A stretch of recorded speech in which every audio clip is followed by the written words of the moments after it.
Okay, so anyways, I'm just going to go to their Kickstarter. They have a ton of information here, and they have all their videos on here too. So, whoa. I actually like that more before. That's better. Much better. Okay, I don't know why I made it smaller and it looks better than when I make it bigger. So, here's what I know right now about Zero Space, because I haven't, like, I've been super busy lately, so I haven't really kept up. I know a lot of people have been kind of looking at it and giving their takes.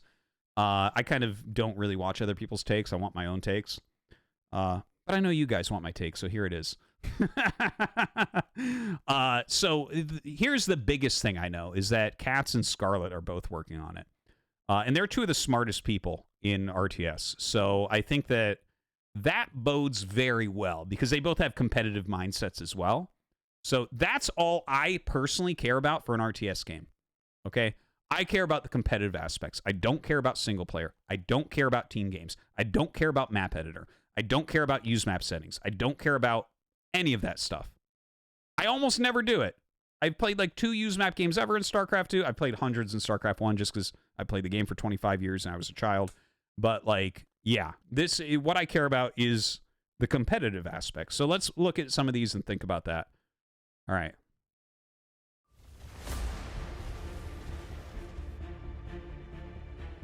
Looks like we got some ultras there and some nukes. Oh, God.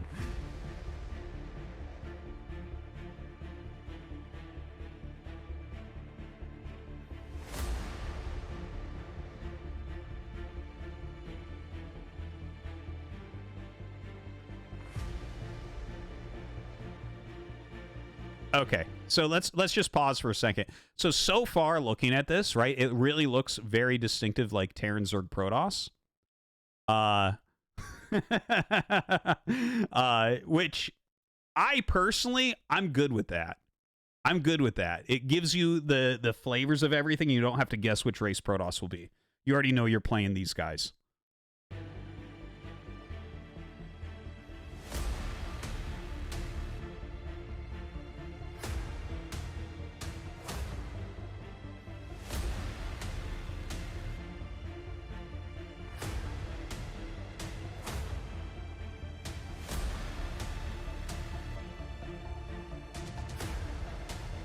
Oh, that gives me some StarCraft 1 vibes right there. Those graphics. Like the green stuff in the background and everything. The little star system.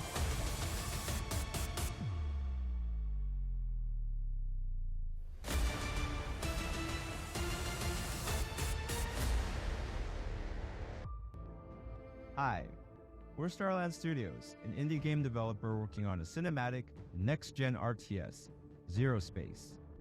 Zero Space is an ambitious and exciting RTS with an epic sci-fi story where your decisions determine the fate of the galaxy. We grew up having our minds blown by RTSs like StarCraft, as well as epic RPGs like Mass Effect. That inspiration brought us all to the game industry, where we've been lucky enough to build careers as devs, pro players, and creators, but we haven't yet had the chance to make our dream game. That's why we're coming to Kickstarter. We spent the last 3 years building... Okay, I just got to talk about those jumping Marines we just saw. That gave me some sick Dawn of War 1 vibes. I don't know how many of you guys played Dawn of War 1. In my opinion, one of the better RTS games ever made for competitive play. Yeah, I see some people in the chat have played. It's legit. Dawn of War 1 was like a very, very good RTS game. So when I see that, it kind of gives me chills thinking about those days. Zero Space ourselves.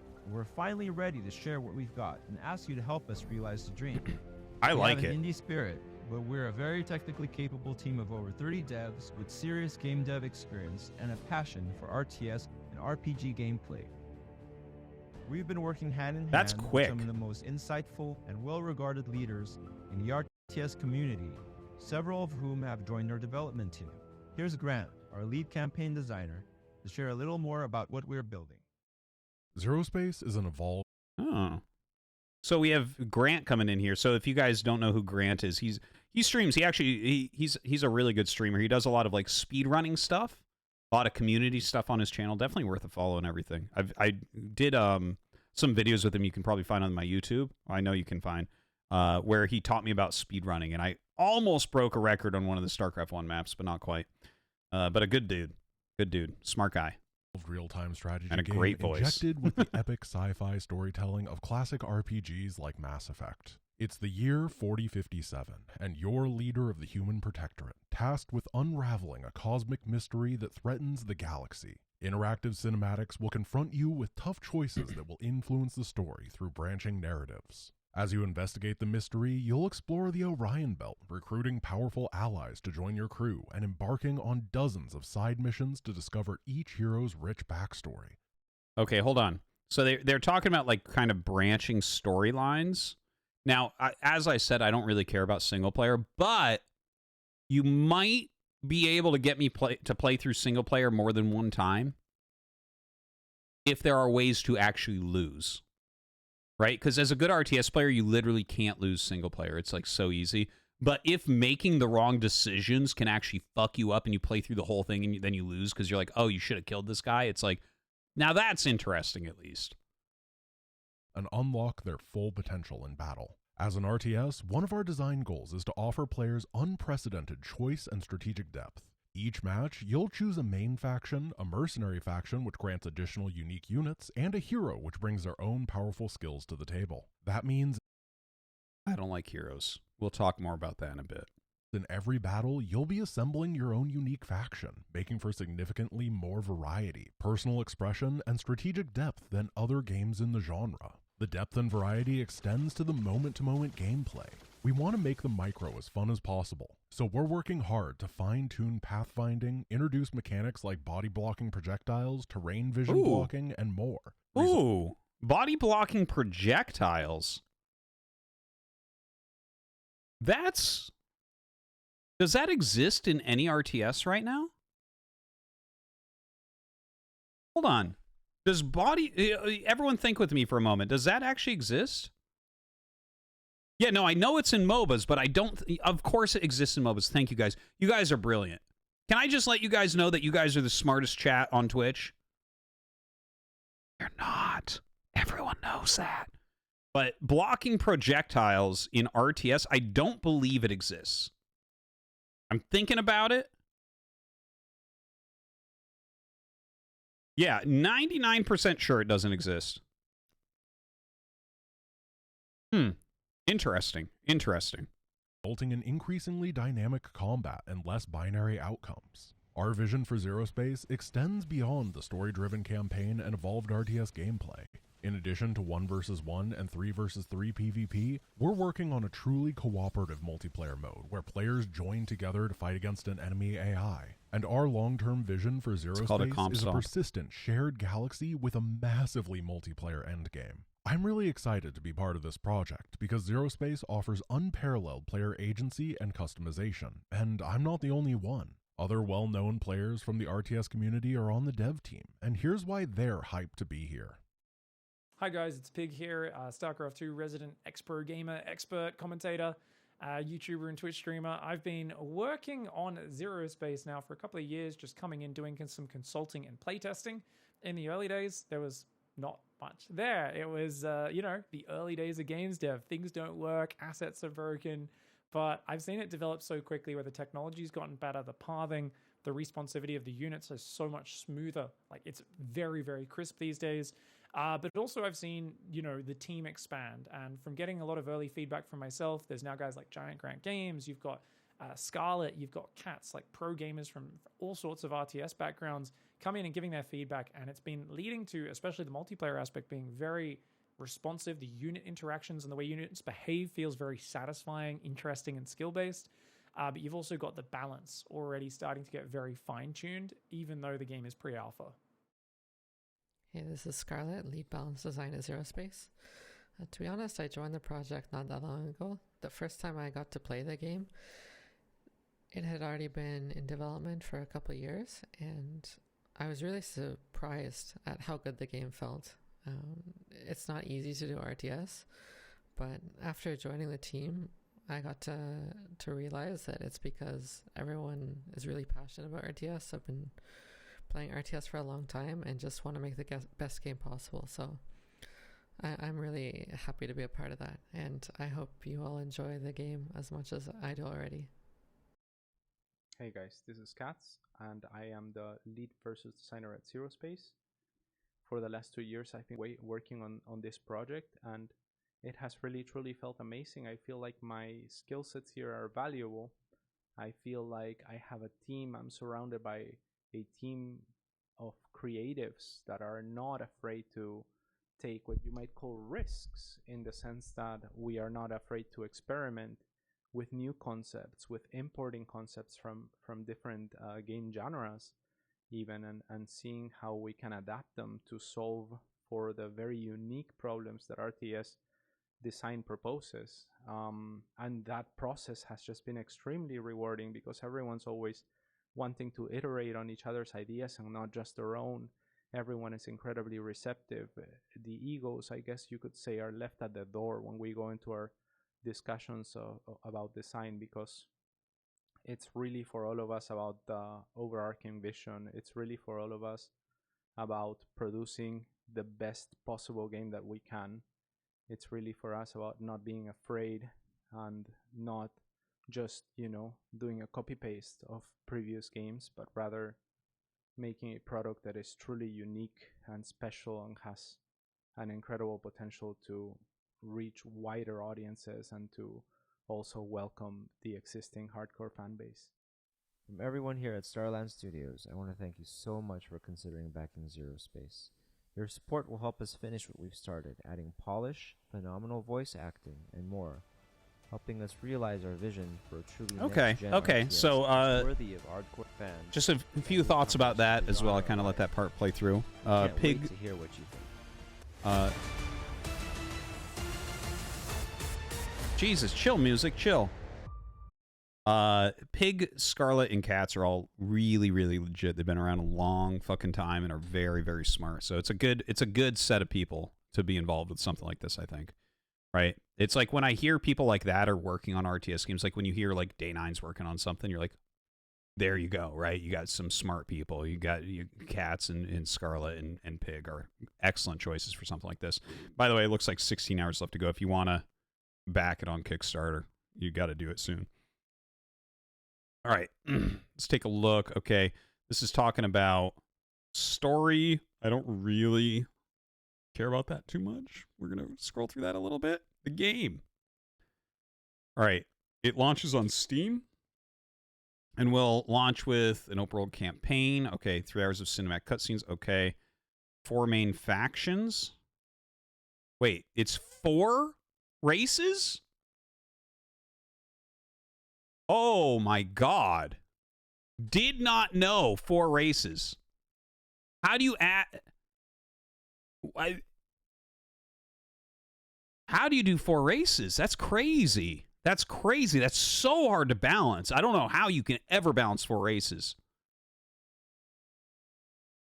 Yeah, and Warcraft 3 isn't balanced at all. So, I mean, that's wild. Okay, 14 heroes. I don't like heroes. We'll talk more about that soon. The mercenary factions, I don't super get what that is, but it seems like a way to customize what units you're playing with, so I kind of get it. 1v1 and 3v3 ranked matches or play against AI. Okay, yeah. Cooperative multiplayer. And shared persistent galaxy for massively multiplayer experience. Something like this I could see drawing some more people in and being interested in the game overall, but it feels like not something a hardcore RTS player would play, most likely. Just saying. Okay, I'm doing my part. As RTS players, we know that every voice and contribution is important, just like every unit in the battlefield.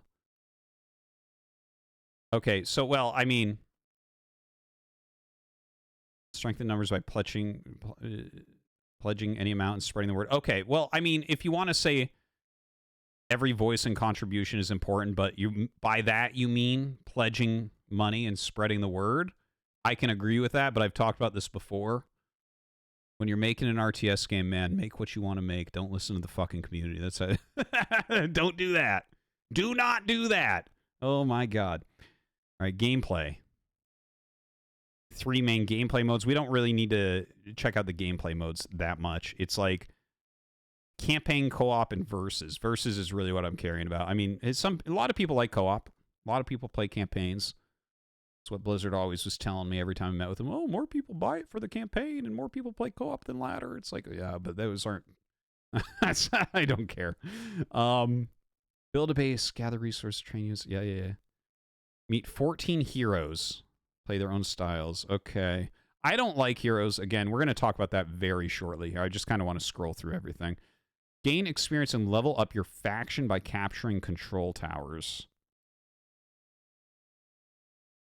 Oh.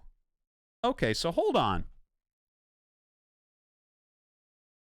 I do wonder about this a little bit. Now, capturing locations, I already said it kind of looked like some of the units, the jumping Marines, really reminded me of Dawn of War 1. That's a very Dawn of War thing, capturing locations on the map for, well, in Dawn of War 1, it was more resources, but like, you know, we see that there's some sort of, it feels like, right, there might be some sort of influence from maybe Dawn of War 1 a little bit.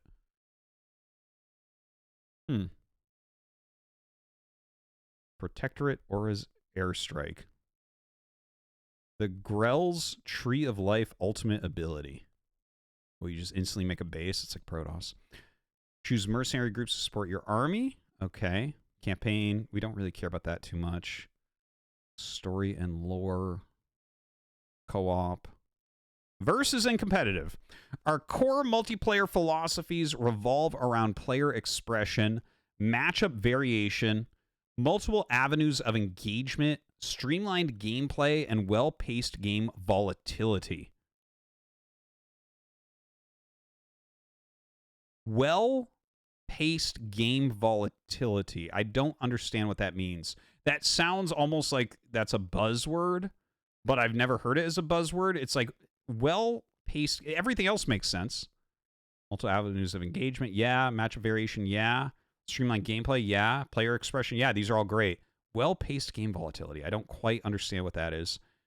We're building a game with lots of strategic depth, like mixing primary factions with a second faction and special hero to craft something unique to your play style to make sure no match ever feels the same or metagamed.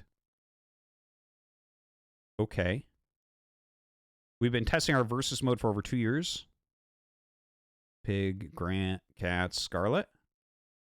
Truly deep, thrilling, competitive experience. Here's a video of our lead multiplayer game designer, CatZ, going over our current game systems and gameplay design. Okay, this should be good. The game starts with an operating tower, which automatically builds extractors to mine Hexite, our base resource.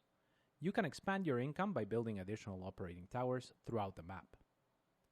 These little guys spawning next to the operating towers are builders. They're named Seedlings and are unique to the Grell faction.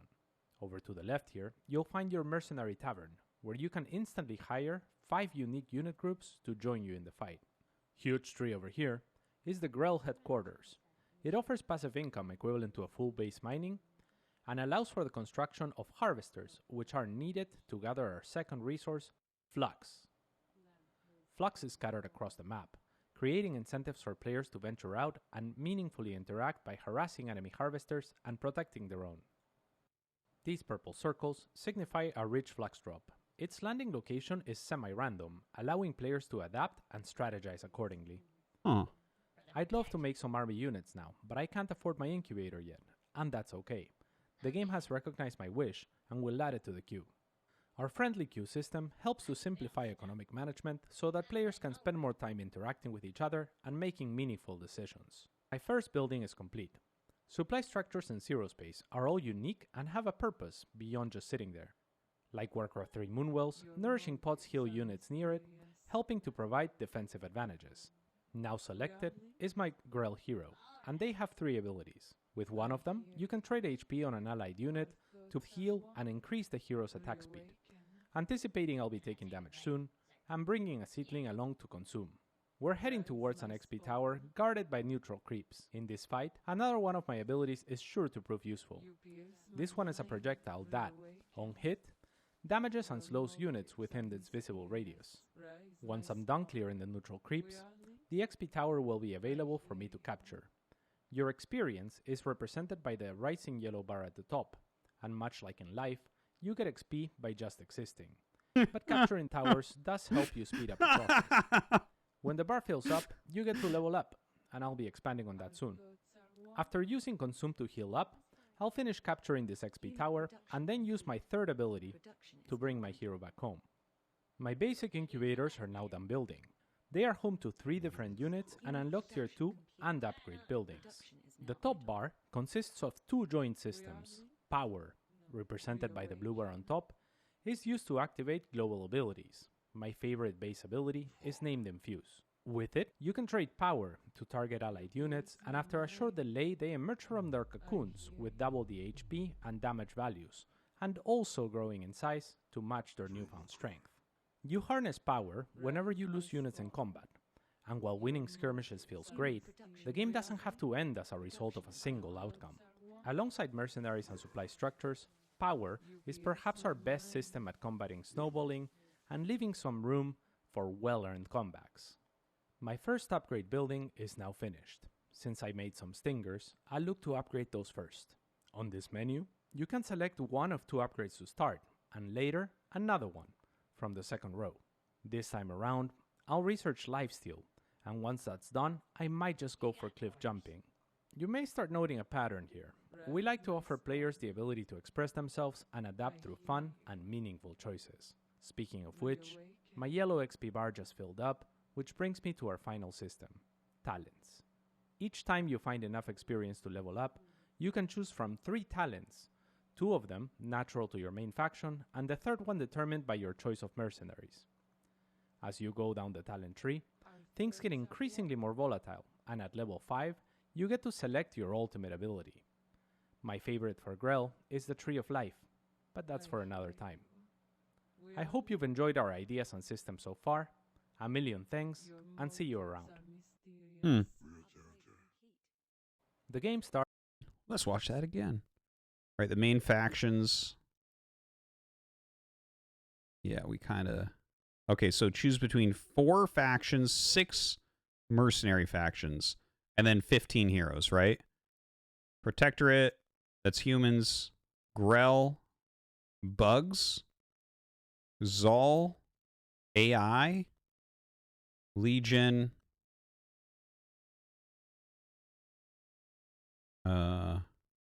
Those are humans too?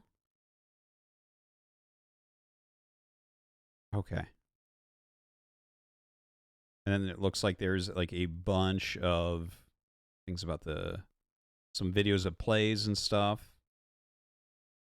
Okay. Kind of interesting here. Wait one second.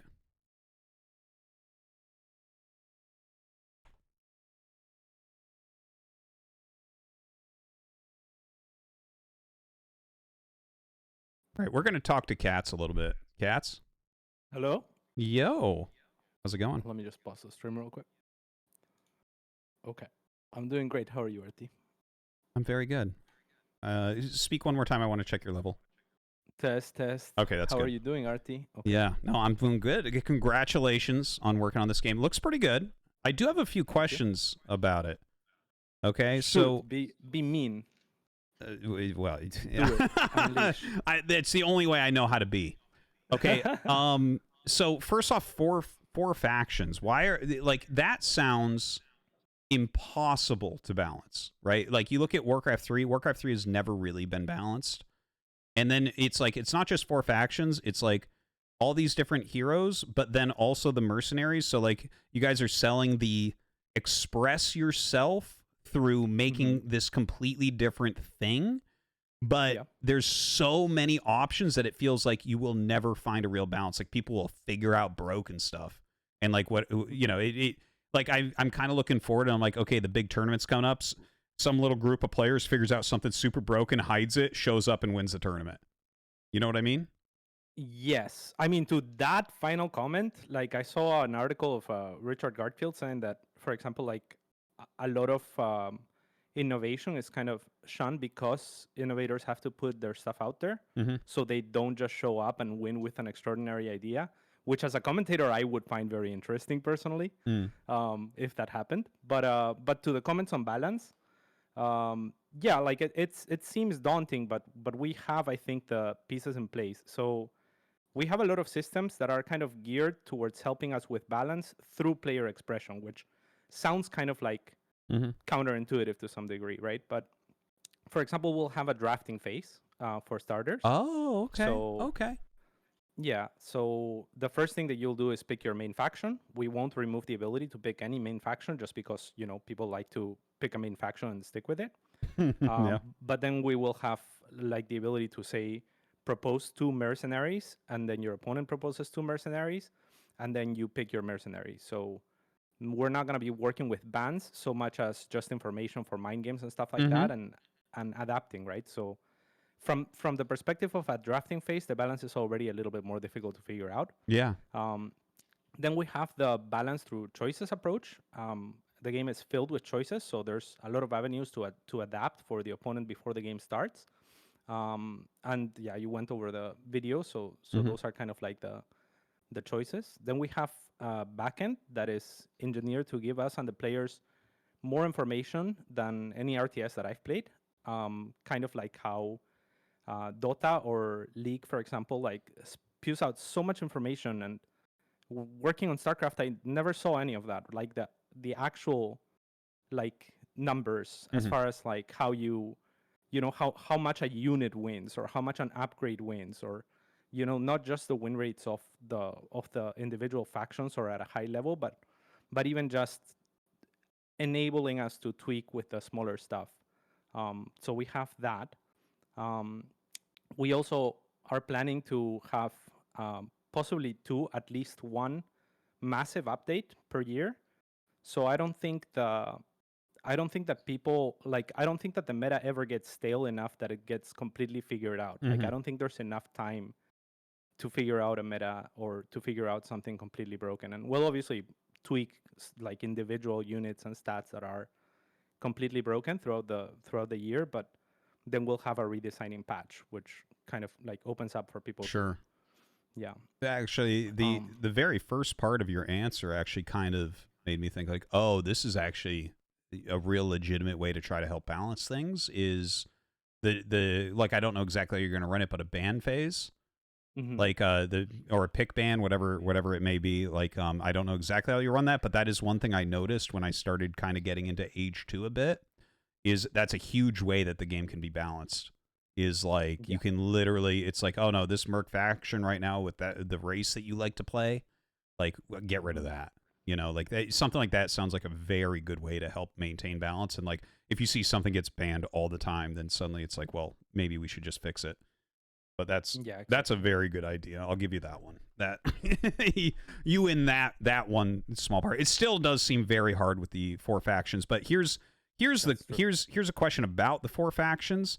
How do you make, like, what is it that the 4th faction does, right? Because it's like, if you look at like StarCraft, right, the best 3 faction games ever, it's like it's very clear the race design, right?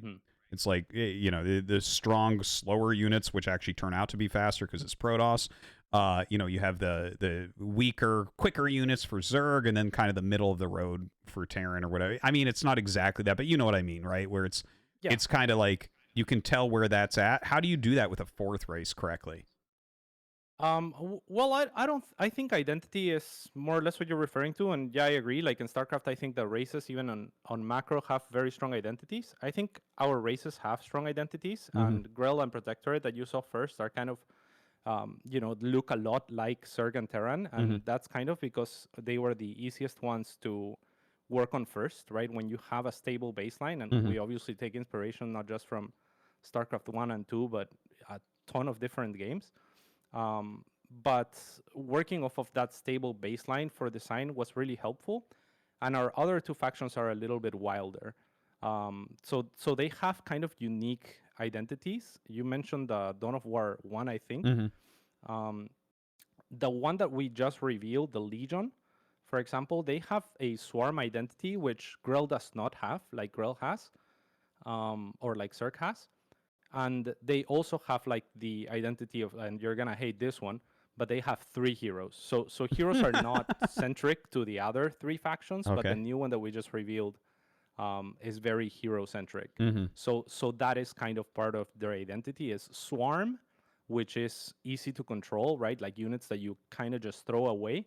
and then massive big units like a super tank, or a couple of super tanks, in fact, and heroes that scale throughout the game. So that is kind of like their unique identity. They're pretty different. And Okay. the third faction that we revealed before this one, but we don't have it playable yet, it's only concepts, is actually my favorite conceptually, and it is going to be the most adaptive faction. And they basically just merge into, like, you have 3 base units, is my current proposition, Mm-hmm. and then each of them merge with different units to create 3 more units, and those 3 units can merge with each other to create 3 more units. So the units are Damn. tiered through merging, and yeah, that changes the whole dynamic, and it makes them extremely adaptable, and I think it gives them a very strong identity as well. Yeah, no, that's definitely very, very different from any other RTS games. The about the heroes, since you brought it up, we got to have this talk, CatZ. Let's do it. You know, when Frost Giant started talking about, you know, what they were doing, everything, I lobbied very hard against heroes. I think that heroes take away a lot from RTS games. They take away more than they add, I think. They force a lot of snowballing to occur. They force armies to not split as much, right? That's that, and I am willing to play games that have heroes, and I'm willing to say that there might be a way to design heroes where they don't cause that, but the way that heroes work in every RTS game that I've seen, they cause armies to stay together. They cause less multi-pronged stuff to happen, which I think is one of the most important things to make a good RTS, is hitting multiple locations at once, like really being able to utilize your skill like that. So how are you guys going to affect something like that? Yeah, and even to add to what you're saying, I mean, heroes traditionally in like games like Warcraft 3 or obviously like MOBAs, they offer only extremely binary outcomes, right? Mhm. Because either you kill the hero or you don't kill the hero, and if you don't kill the hero, you just lost, and if you kill the hero, you kind of just won. That's because so much power is gated behind the hero. Yeah. So I think that a lot of people have the same preconceptions, and I kind of was wary of heroes myself. I've usually enjoyed games without heroes better. But the way that heroes are designed in our game are where they don't really scale that much with levels, like a little bit of stats, but they have their abilities unlocked from the get-go.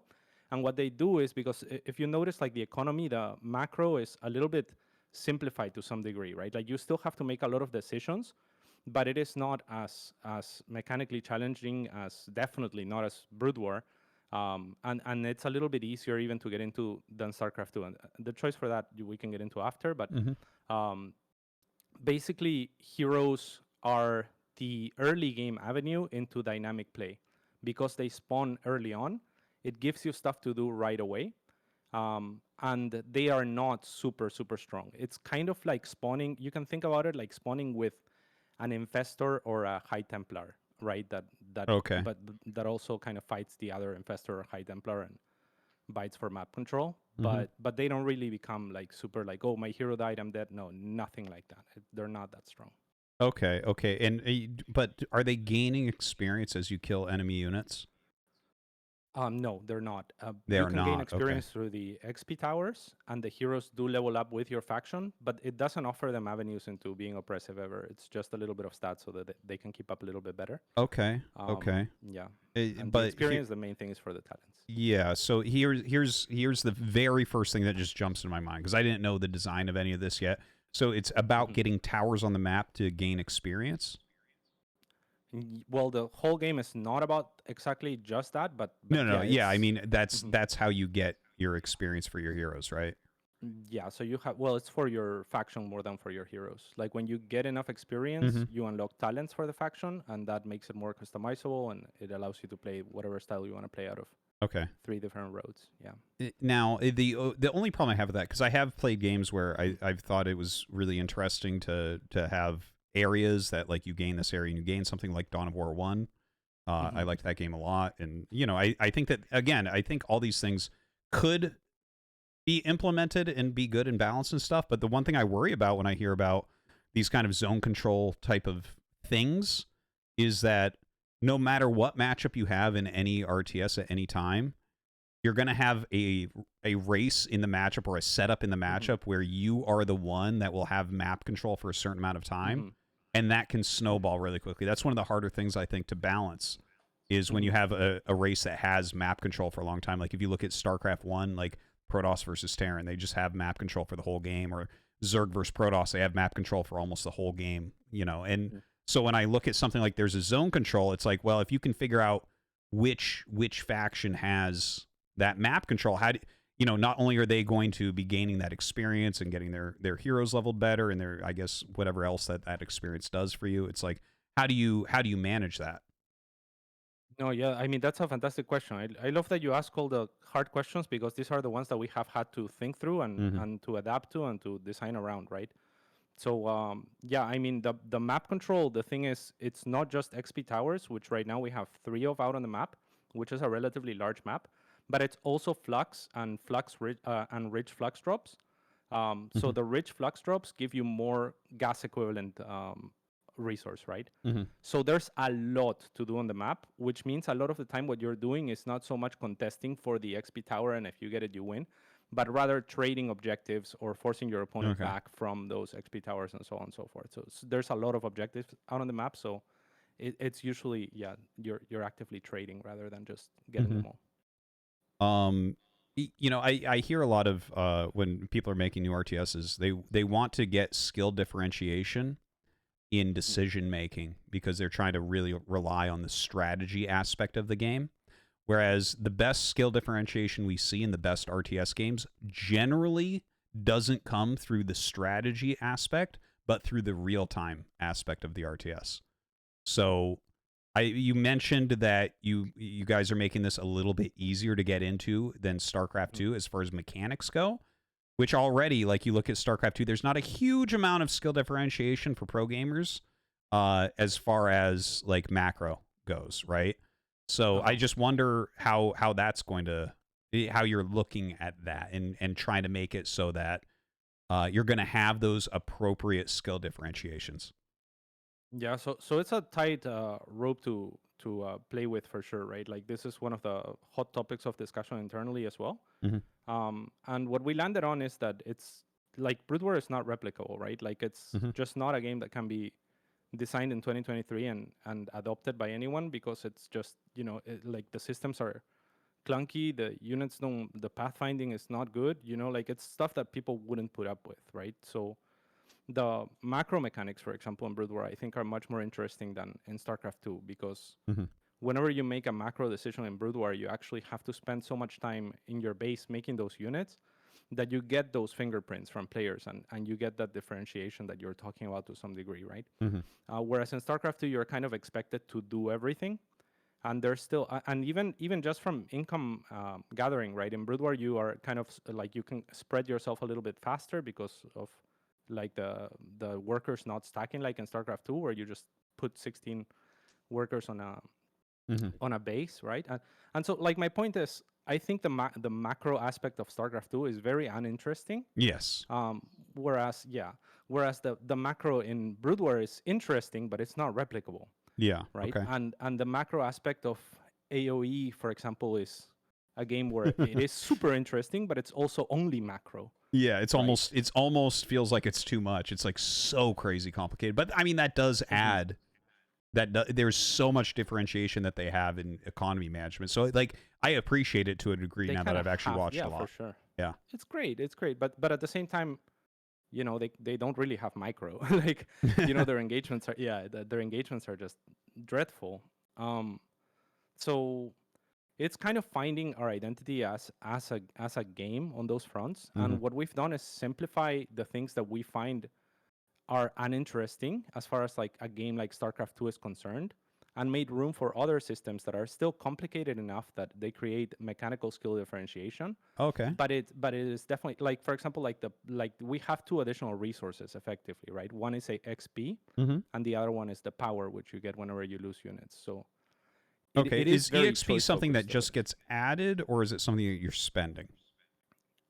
So you gain more XP the more control towers you have, and you have a base drip XP, and when you have enough, you level up.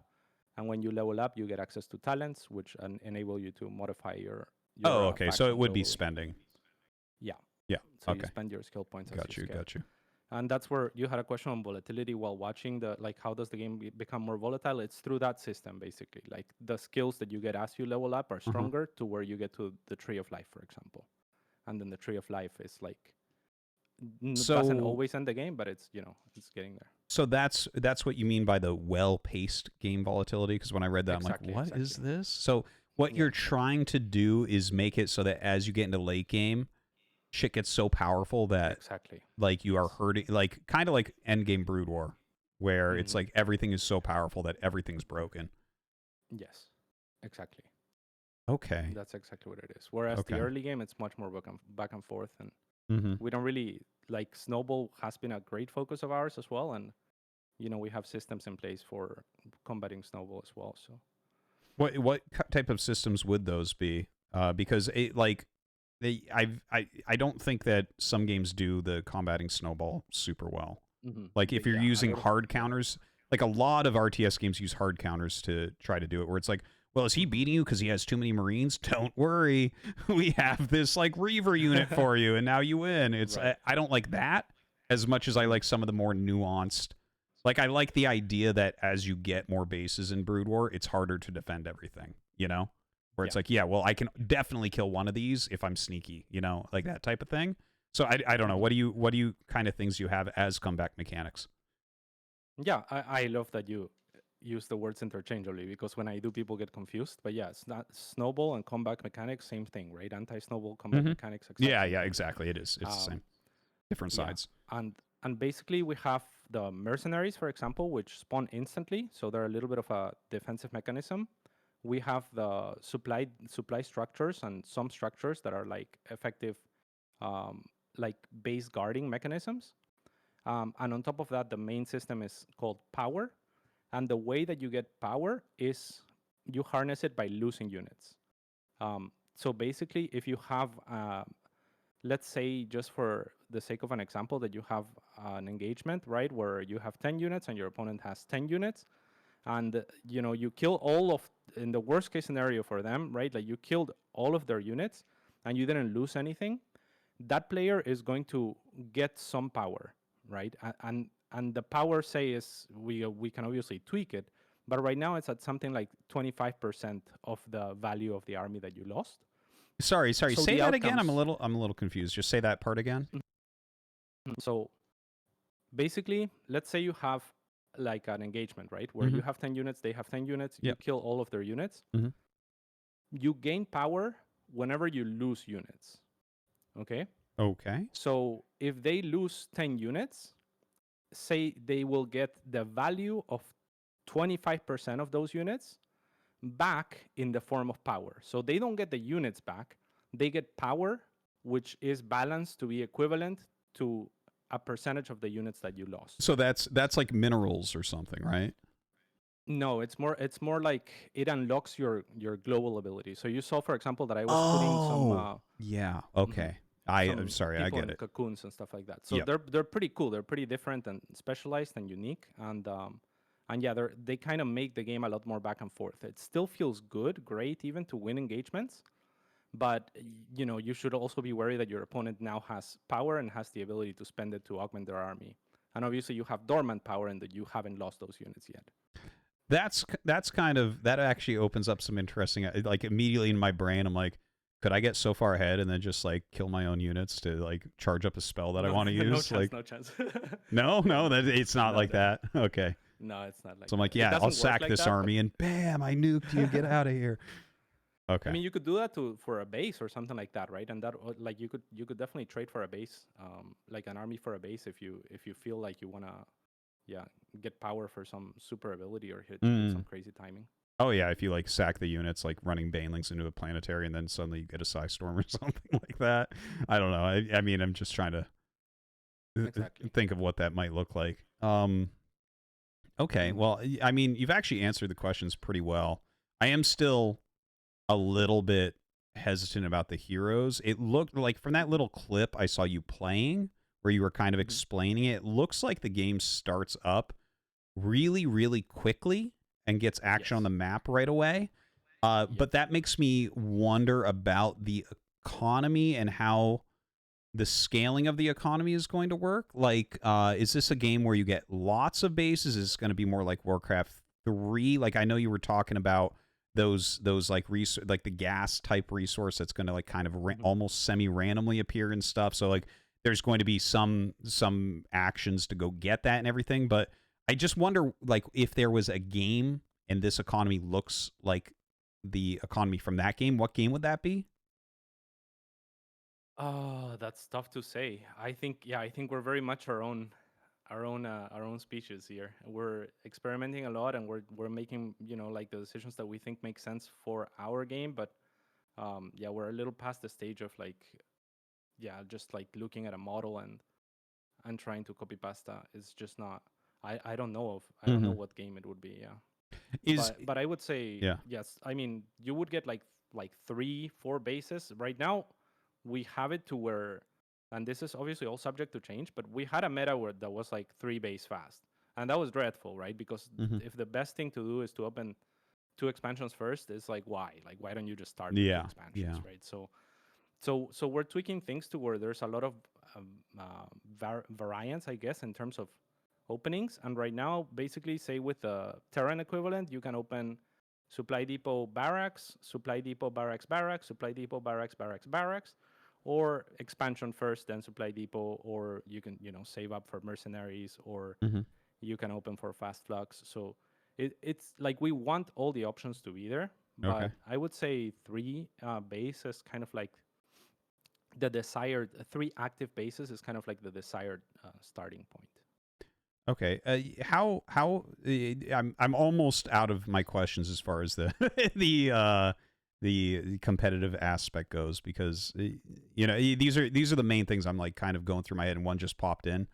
As far as early game defenses, I think I heard you say something to the effect of there's some sort of early game base defense. Is it like an automated, almost like Age of Empires, my town center shoots you type of defense, or? Because I feel like if you look at like early games, one thing I really didn't like was the switch to 12 SCVs in StarCraft 2, because it took out a lot of the early game rush potential. I like the idea of the balance of, okay, if someone's rushing you hard, that maybe they cut some workers, their economy isn't as good, so you fight with your workers and you utilize some micro skill and you try to be ahead because you chose that route, but your opponent does have potential to kill you, that type of thing. Whereas I find if you look at something like Age of Empires, that's just at a high level that won't happen very often because, you know, for instance, the town hall is very strong, right? So what kind of aspect are you looking at for early game rush versus defense against rush? So I think that early game rush is rather uncommon as far as like I'm going to make a bunch of units and try to kill you with them directly. But it is common for you to make a lot of units to get the map control, right? Like, and then you have a worse economy, but you leverage the amount of units to get an extra XP tower or to secure the rich flux drops and stuff like that. So basically, yeah, there is less volatility in the early game, and it increases as the game goes on. Okay. And that is just part of our core design philosophy. You can still do things to kill your opponent, right? And if they get greedy, like if you open 3 base right now, and I open 1 base, you're definitely dead. But you know, in general, yeah, there's kind of innate defenses. So for example, in the video you saw the Grell supply structures heal units near them, right? Okay. So that's like a not as OP shield battery, but it's already included in the cost. So it discourages trying to kill your opponent, and it encourages you trying to take map control and fighting for map control, fighting for controlling like further fringe expansions and so on. Do you have an average game time yet? Like, do you have an idea of what that average game length is? Or is there something that you're aiming towards? Yeah, exactly. We're undecided on what we want it to be. 15 to 20 minutes sounds pretty good to us, and that's kind of where we have it at right now. Okay, yeah, so that's like a little bit longer than StarCraft 2, generally, right? Like, I think StarCraft 2 is generally in the range, depending on meta, like, what is it, 12 to 15 minutes is generally the range of... I remember at, like, Gamers 8, we went up to, like, a 16-minute game average, which is pretty high, or something like that. But yeah, okay. And what is generally the quickest game, then, based on what you said? It sounds like games won't end before, like, 7-8 minutes or so. I mean, you can win right now with Cannon Rush equivalent. Oh, nice. But it's not easy. It's a little harder to do, but you can do it, or you can deny a base with it. I mean, Sasha, if you play against Sasha, she can definitely kill you a little bit faster than I can. Got you. She just, and as far as skill differentiation too, yeah, like no one beats Scarlet, right? And we have a team of like there's like 5-6 grandmasters on the team, and no one really ever beats her. So it's very clear that there's yeah, she's a good gamer, man. Fucking yeah. she's amazing, yeah. So our ceiling is pretty high for sure. But yeah, it's very decision driven for sure. Okay. And just one more little kind of tongue-in-cheek question here.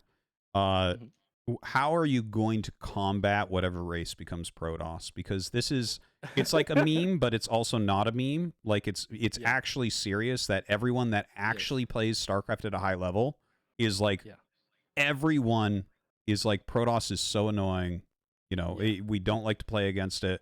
It feels too strong. It's hard to balance correctly for game designers. This is actually a real thing for CatZ. Is what I'm saying true? Yeah, it's true. Okay, true, thank you. Because the chat is like going wild at me. They're like, "Oh well, yeah, right."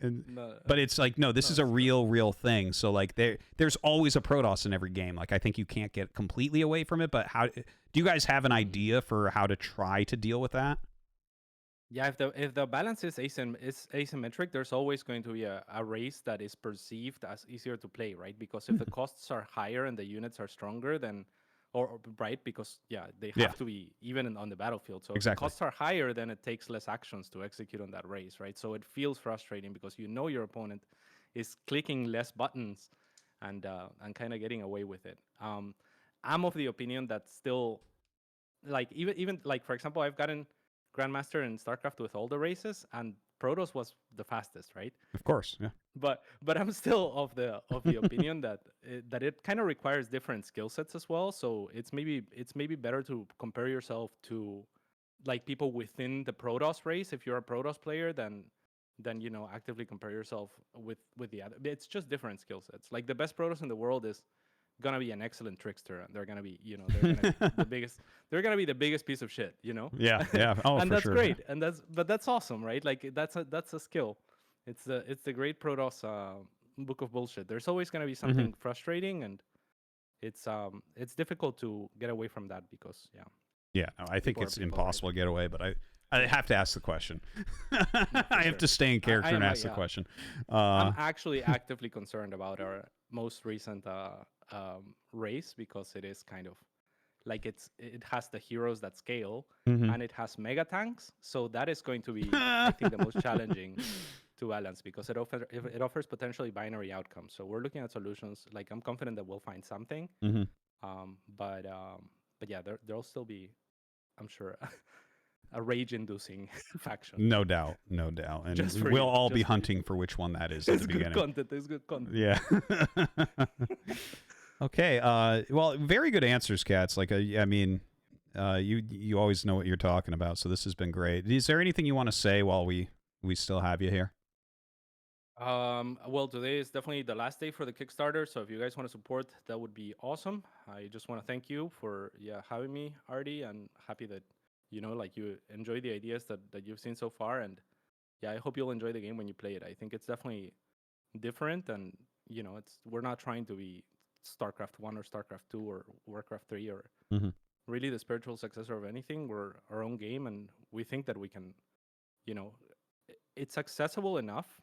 Like, again, like the skill ceiling is huge, but it's accessible enough that we really believe that we can actually expand the genre outwards. Because I think that is one of the big gates that, makes it so that it's difficult, especially for the newer generations, to get into RTS. So I'm very confident in the team. I'm very hopeful. No, it was an interesting thing when you guys kind of mixed in a little bit of the massive multiplayer online kind of idea with the star system. Like, I don't quite get it because I don't play games like that, but it sounded like something that other RTSs haven't tried or haven't thought of or anything. But no, it's I'm excited. I mean, I already backed the thing. I think I did the $160 backing, so very excited to get the key when it comes out. But all right, thank you very much for the interview, CatZ, and we'll talk to you later.